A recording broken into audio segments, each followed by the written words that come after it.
I don't want to talk specifics because that would tip the enemy off.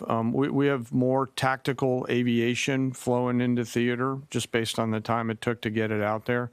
I think we're just about where we want to be in terms of total combat capacity and total combat power. You just heard General Raising Kane's update on the growing U.S. military tactics in the Middle East as today marks day 4 of Operation Epic Fury in Iran.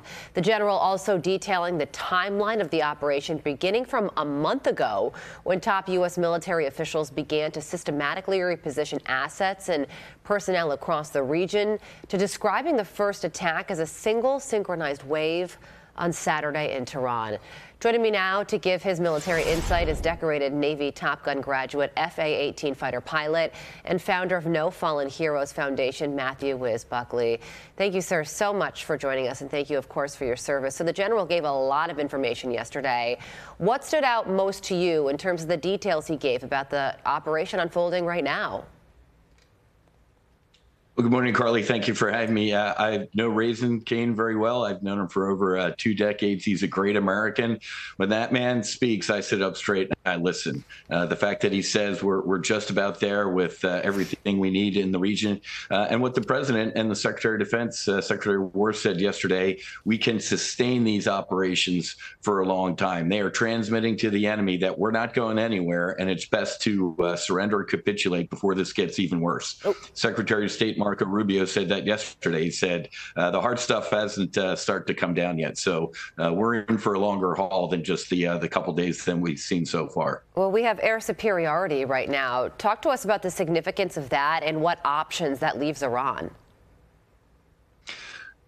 Zero. They really don't have any options. When you have command of the sky, you can do whatever you want. We had about 4 tankers airborne over Midnight Hammer. We have 25 to 50 tankers airborne. We have free flow over the airspace, which means we can pick and choose targets at will and not worry about any ground fire.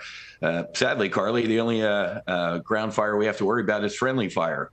Thank God that those 6 F-15E Strike Eagle crews ejected safely yesterday and were rescued. I'm more worried about our own forces than I am the Iranians at this point. It's over with as far as our air, sea, and mainly land powers as well. So what's your prediction then in terms of timeline and then ultimate outcome?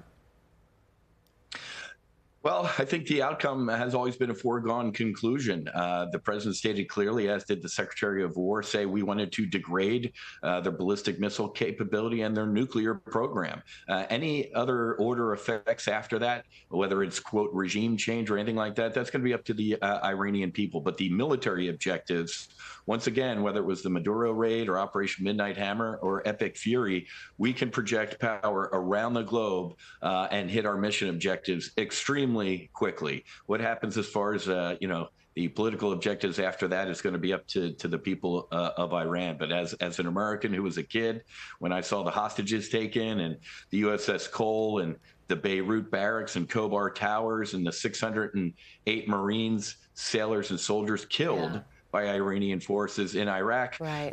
Today is a good day. Thank you so much for joining us.